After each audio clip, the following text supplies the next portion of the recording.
بسم اللہ الرحمن الرحیم. محترم ناظرین، موضوع گفتگو ہے حدیث قرطاس. جیسے میں نے عرض کیا کہ انشاءاللہ تبارک و تعالیٰ طرفین کے دلائل اور استدلالات اور ردود کو غور سے دیکھیں.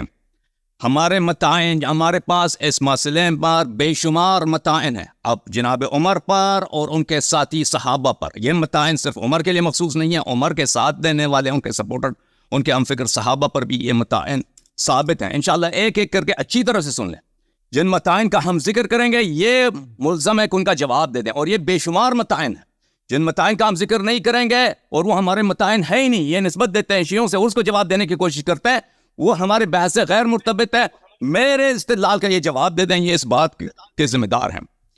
پہلی بات یہ ہے میرے محترم ناظرین کہ واقعی قرطاس یا حدیث رضیۃ الخمیس میں پہلا بہت ہی واضح ہے کہ اب عمر نے رسول پاک صلی اللہ علیہ وسلم کی معصیت کیا. معصیت اس لیے کیا کہ رسول اللہ صلی اللہ علیہ وآلہ وسلم نے فرمایا ہے کہ قلم و کاغذ لاؤ تاکہ میں وصیت لکھوا دوں، تو اس نے معصیت کی ہے اور مخالفت کی ہے اور ان کے بات کو نہیں مانا ہے اور کہا ہے کہ ہمارے پاس تو کتاب اللہ ہے، کتاب اللہ کافی ہے. اس کے اس بات کو سیکھ کر دوسرے صحابہ بھی کچھ اس کے ساتھ مل گئے، انہوں نے مخالفت شروع کی. وہاں پہ آوازیں بڑھ گئیں، وہاں پہ رسول پاک صلی اللہ علیہ وسلم کو گالی دیا گیا اور وہاں پر ان کو حجر اور ہذیان کی نسبت ان سے دی گئی. یہاں پر میرے محترم ناظرین پہلا ہمارا طعن معصیت الرسول صلی اللہ علیہ وآلہ وسلم کہ عمر نے مخالفت نبی صلی اللہ علیہ وسلم کی ہے، معصیت نبی صلی اللہ علیہ وآلہ وسلم کی ہے، اور معصیت نبی صلی اللہ علیہ وسلم بلا شک بلا ریب یہ فسق ہے، اس میں کوئی شک ہی نہیں ہے.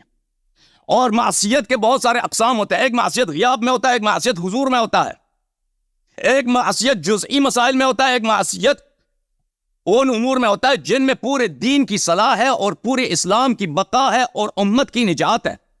جس مسئلے میں عمر بن الخطاب نے رسول اللہ صلی اللہ علیہ وسلم کی معصیت کی ہے وہ یہ ہے کہ ان کے حضور میں، ان کے گھر میں بیٹھ کر، ان کے آنکھ میں آنکھ ڈال کر معصیت کیا. اور یہ معصیت نہ صرف معصیت ہے بلکہ مخالفت رسول صلی اللہ علیہ وسلم ہے، توہین نبی صلی اللہ علیہ وسلم. توہین اس طرح کہ جب وہ فرماتے ہیں ایک بات کو آپ مخالفت کر رہے ہیں، ان کے حضور میں کر رہے ہیں.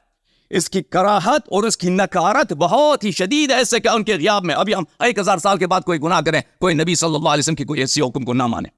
اور پھر کس مسئلے میں پورے امت کی نجات ہے، پوری امت کی امان ہے ضلالت و گمراہی سے. ملاحظہ کریں میرے محترم ناظرین، کتاب بخاری چابدار احیاء تراث العربی، ان کے صحیح ترین کتب سے حدیث ملاحظہ کریں، حدیث نمبر 4432. عبداللہ ابن عباس کی حدیث ہے. محترم ناظرین کیا کہتا ہے عبداللہ ابن عباس؟ قال لما حضر رسول اللہ صلی اللہ علیہ وآلہ وسلم، رسول اللہ صلی اللہ علیہ وسلم جان دینے لگے تھے. اگر اس شخص کے دل میں محبت رسول صلی اللہ علیہ وسلم ہوتا، حب رسول صلی اللہ علیہ وسلم ہے، ایک نبی صلی اللہ علیہ وسلم نے پوری سردار انبیاء نے اسلام کی خدمت کی ہے، ان لوگوں کو شرک اور کفر سے نجات دیا. حضر النبی صلی اللہ علیہ وسلم، ان کے احتضار کا وقت ہے، جان دینے کا وقت ہے. دوسرے روایت میں شدید درد میں مبتلا ہے، انہوں نے خود کہا تھا کہ میں مر جاؤں گا، اس سے کچھ دن پہلے فرمایا تھا کہ میں دنیا سے جانا، ان کا موت تو یقینی ہے. اب انہوں نے فرمایا کہ کیا فرمایا؟ وفی البیت رجال، اور وہاں پہ کچھ لوگ تھے، حلموا کہ اکتب لکم کتابا لا تضلوا بعدہ، کتاب لے کے آؤ تاکہ میں ایسی کتابیں دوں کہ میرے بعد تم کبھی گمراہ نہ ہو جاؤ گے.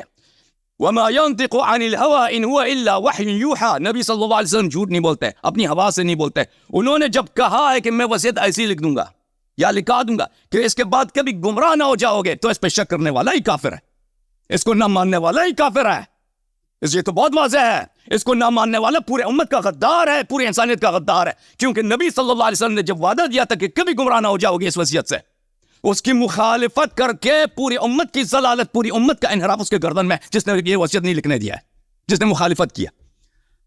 فقال بعضهم ان رسول اللہ صلی اللہ علیہ وسلم غلبه الوجع وعندكم قرآن حسبنا کتاب اللہ. تو ان میں سے ایک نے کہا، میں پتہ ہے کہ کہنے والا کون ہے، یہ عمر بن الخطاب ہے. کیونکہ حدیث نمبر 114 بخاری میں ہے کہ جب کہا اشتد بالنبی وجعہ، درد بڑا شدید تھا نبی صلی اللہ علیہ وسلم کے جسم شریف میں، فرمایا ائتونی بکتاب اکتب لکم کتابا لا تضلوا بعدہ، قلم لے کے آؤ، کتاب لے کے آؤ کہ میں وصیت لکھ دوں کہ اس کے بعد کبھی گمراہ نہ ہو، کوئی گمراہی، کوئی انحراف، کوئی اختلاف امت میں نہیں ہوگا قیامت تک، گارنٹی.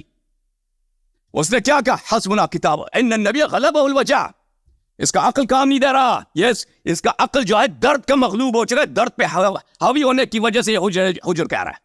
حجر ابھی بعد میں آ جائے گا، لیکن ابھی ہم صرف حجر پہ ہم بہت لمبی بحث کریں گے کہ اس نے ہذیان کی جو نسبت دی ہے وہ اس پہ آئے گا. ابھی انہ غلبہ الوجع، نبی صلی اللہ علیہ وسلم چاہے درد میں ہو چاہے تکلیف میں ہو، چاہے راحت میں ہو، اس کا ہر حکم صحیح ہے، ہر حکم وحی من اللہ ہے، وما ينطق عن الهوى ان هو الا وحی یوحى وعندنا کتاب اللہ حسبنا فاختلفوا. عمر نے کہا کہ ہمارے پاس قرآن موجود ہے، اس کی وجہ سے اختلاف پیدا ہو گیا.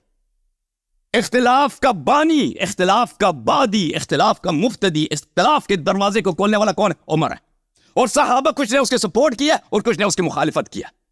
جنہوں نے مخالفت کی عمر کی، وہ موافق تھے قول نبی صلی اللہ علیہ وسلم، وہ جنتی، وہ رضی اللہ عنہم.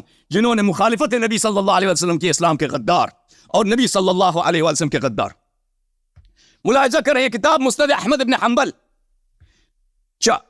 مؤسسۃ الرسالہ، الجزء الثالث والعشرون، یہاں پر صفحہ نمبر 68 میں صحیح حدیث کے ساتھ جابر بن عبداللہ انصاری سے روایت ہے، ان النبی صلی اللہ، حدیث نمبر 14726، ان النبی صلی اللہ علیہ وآلہ دعا عند موته بصحیفۃ لیکتب فیہا کتابا لا یضلون بعدہ. جابر بن عبداللہ انصاری فرماتے ہیں کہ نبی صلی اللہ علیہ وسلم نے مرتے وقت، جمعرات کو، منڈے کو ان کی وفات ہوئی ہے، اثنین کو، اور جمعرات کو انہوں نے یہ واقعہ پیش آیا، قلم و کاغذ لے کے آؤ تاکہ میں وصیت لکھ دوں. فخالف علیہا عمر بن الخطاب. حدیث کیا ہے؟ صحیح ہے، بخاری میں بھی تھے کہ عمر نے مخالفت کی. یہاں پہ صریح الفاظ ہے عمر نے مخالفت کی. اور بھائی عمر نے مخالفت کی، نبی کی مخالفت یعنی قرآن کی مخالفت. نبی صلی اللہ علیہ وآلہ، اطیعوا اللہ واطیعوا الرسول، نبی کی اطاعت اللہ کی اطاعت ہے، نبی کی معصیت اللہ کی معصیت ہے، اللہ کی مخالفت ہے. اور اگر نبی کی مخالفت فسق نہیں ہے، نبی کا مخالفت کرنے والا فاسق نہیں ہے، تو دنیا میں سب کے سب صالحین ہیں، دنیا میں کوئی فاسق ہے ہی نہیں، سب اولیاء اللہ ہیں. فسق کا مطلب ہی یہی ہے، فساد کا مطلب ہی یہی ہے. جہنم کا دروازے اسی شخص کے لیے ہے کہ جس نے نبی صلی اللہ علیہ وسلم کی مخالفت کی ہو. اور کس مسئلے میں مخالفت کی ہے؟ وہ ایک ایسی حیاتی مسئلہ کہ اس کے بعد کوئی گمراہ نہیں ہوگا. ملاحظہ فرمائے قرآن مجید فرقان حمید، اللہ رب العزت کا ارشاد ہے، انما كان قول المؤمنین اذا دعوا الى الله ورسوله ليحكم بينهم ان يقولوا سمعنا واطعنا واولئك هم المفلحون. مومن کا یہ قول ہے جب اس کو پکارا جاتا ہے کہ اللہ کا یہ حکم ہے، رسول صلی اللہ علیہ وسلم کا حکم یہ ہے، تو وہ کہتا ہے سمعنا واطعنا، ہم نے سماعت کی ہے اور ہماری اس جانب سے طاعت ہے، فرمان برداری ہے. ٹھیک ہے نا؟ عمر نے یہی کیا، عمر نے یہ تو نہیں کیا. اس نے عمر نے کیا؟ مخالفت کیا. عمر نے مخالفت جو کرتا ہے اس کے متعلق اللہ تعالیٰ کیا فرماتا ہے؟ فَلْيَحْذَرِ الَّذِينَ يُخَالِفُونَ عَنْ أَمْرِهِ أَن تُصِيبَهُمْ فِتْنَةٌ أَوْ يُصِيبَهُمْ عَذَابٌ أَلِيمٌ. جو میرے نبی صلی اللہ علیہ وسلم کے حکم کی مخالفت کرے برحذر رہے کہ اس کو فتنہ لگے گا، اور اس کے لیے میں نے جہنم میں عذاب علیم، دردناک عذاب مہیا کیا. اب محترم ناظرین، 2 اور 2 4 ان کے کتاب سے میں نے ثابت کی نبی صلی اللہ علیہ وسلم کے آخری ایام میں عمر اپنے خطاب اپوزیشن گروپ کے سردار تھے. حزب کس سے مخالفت؟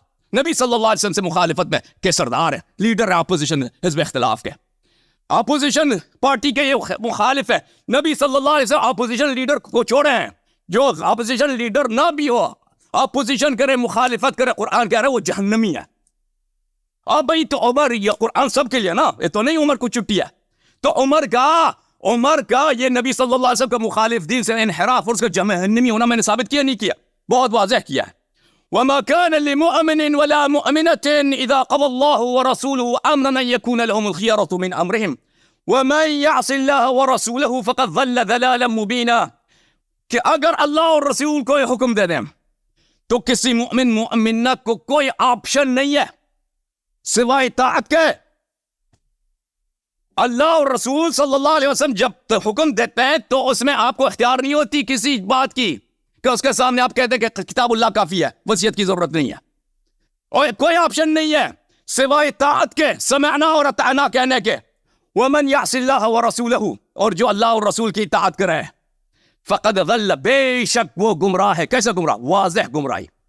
تو پتہ چلا نا صحابہ کا ٹولہ جس کا لیڈر عمر بن الخطاب ہے، یہ ضل ضلالا مبینہ کیسے نہیں ہے؟ شیخ صاحب ہمارا جواب دے دیں.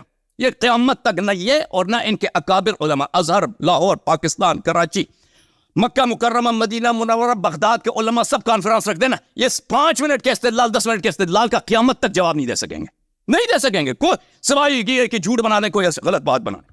اچھا، پہلا جو عمر بن الخطاب پہ ہم واضح طور پر طعن ہمارا کیا ہے؟ اس نے معصیت نبی صلی اللہ علیہ وسلم کیا، اور معصیت نبی صلی اللہ علیہ وسلم کا حکم کیا میں نے بتا دیا۔ دوسرا اس کے پاس طعن کیا ہے؟ وہ دوسروں کا لیڈر بن گیا، اس نے اس بات کا ابتدا کیا ہے۔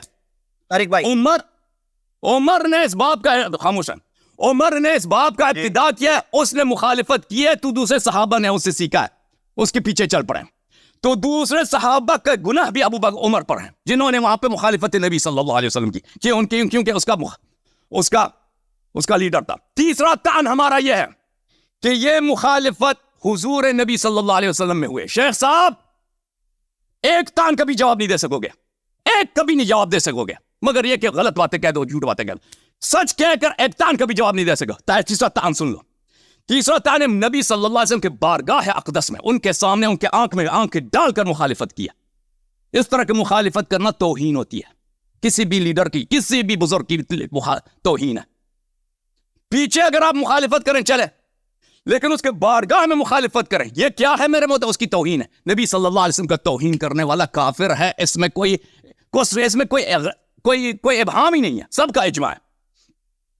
اور پھر اس کے بعد کلمہ حجر بھی بولے، وہ الگ بات ہے، کلمہ حجر بنفسی ہی کفر ہے، کلمہ حجر یا انما یحجر رسول اللہ، اس کی میں ابھی بات نہیں کر رہا، مخالفت خود اہانت ہے، اس کی بات کر رہا ہوں۔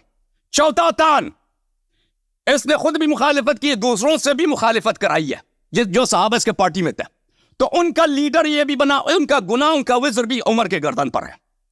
پانچواں طعن، نبی صلی اللہ علیہ وسلم کے گھر میں بیٹھ کر آواز بلند کر کے، ان کی طاعت نہ کر کے، ان کے سننا، ان کے فرمان کے مقابلے میں کہنا کہ ہمارے پاس تو کتاب ہے، اس طرح مخالفت کرنا، یہ اذیت رسول صلی اللہ علیہ وآلہ وسلم ہے۔ اذیت رسول صلی اللہ علیہ وآلہ وسلم کفر ہے۔ قرآن مجید میں اللہ رب العزت کا ارشاد ہے، ان الذین یؤذون اللہ ورسولہ لعنہم اللہ فی الدنیا والآخرہ وعد لہم عذابا مہینا۔ آپ مجھے سمجھا دو شیخ صاحب کیسے اذیت نہیں ہے؟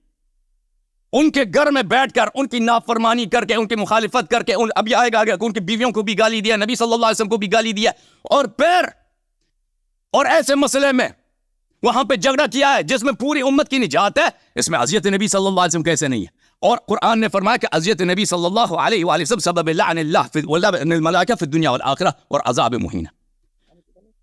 چھٹا طعن، عمر لیڈر بنا دوسروں کا، خود بھی اذیت کی نبی صلی اللہ علیہ وسلم کی، دوسروں سے بھی کرا دی۔ وہ صحابہ، سب صحابہ نہیں، وہ صحابہ جو اس کے پارٹی میں وہاں پہ تھے، جہاں جو نبی صلی اللہ علیہ وسلم کے فرمان کے مخالف تھے، ان سے بھی اذیت کرائے، تو ان کا گناہ بھی عمر پر ہے، ان کا کیونکہ اس نے ابتدا کیا، اس نے آغاز کیا، یہ ان کا سرٹولہ تھا۔ اچھا، اگلا، جو شخص نبی صلی اللہ علیہ وسلم کے گھر میں ان کے فرمان کے سامنے کہتا ہے کہ مخالفت کرتا ہے، ساتواں طعن اچھی طرح سے سن لیں، معصیت کرتا ہے، مخالفت کرتا ہے، آواز بلند کرتا ہے، اس کا پتہ چلا کہ اس کو اللہ سے کوئی ڈر نہیں ہے، اور روز جزا پر بھی ایمان نہیں ہے اس کا۔ اگر ایمان ہوتا، اللہ پہ، اللہ سے خوف ہوتا، روز قیامت سے، روز حساب سے ڈر ہو، تو اس طرح اقدام کوئی نہیں کرتا۔ بھائی نبی صلی اللہ علیہ وسلم کے گھر میں بیٹھ کر ان کے مخالفت کر کے، ان کی، ابھی میں نے واضح جابر کے الفاظ دکھا دی کہ اس نے مخالفت کی، معصیت کی ہے، توہین کی ہے، ٹھیک ہے نا؟ یہ پتہ چل جاتا ہے کہ اس کے دل میں نہ اللہ کا خوف ہے، نہ روز قیامت ہے کیا ہے، اور یہ نبی صلی اللہ علیہ وآلہ وسلم سے اللہ سے نہیں ڈرتا، اور یہ مخالفت ہے نبی صلی اللہ علیہ وآلہ وسلم کے متعلق قرآن مجید فرماتے ہیں، الم یعلموا انہ من یحادد اللہ ورسولہ، یہ نہیں جانتے جو لوگ اللہ اور رسول کی مخالفت کرتے ہیں، فان لہ دار جہنم خالدا فیہا ذلک الخزی العظیم، مخالف نبی صلی اللہ علیہ وسلم کے لیے نار جہنم ہے، اور یہ خزی عظیم ہے۔ اور آٹھواں طعن یہ ہے کہ اس نے خود بھی مخالفت کیا، اس نے خود بھی اس بات کا ثبوت دیا ہے کہ یہ اللہ اور روز قیامت سے نہیں ڈرتا، روز قیامت پر اس کا ایمان ہی نہیں ہے، اور اس نے دوسروں سے بھی یہی کرایا ہے، یہی کفرانہ عمل خود بھی کیا، دوسروں سے بھی کرایا۔ یہ آٹھواں طعن ہے، اس کے بعد 30 مزید طعن آئیں گے، اس سے بھی کبھی ترک تو آئیں گے، 50 بھی آئیں گے انشاءاللہ۔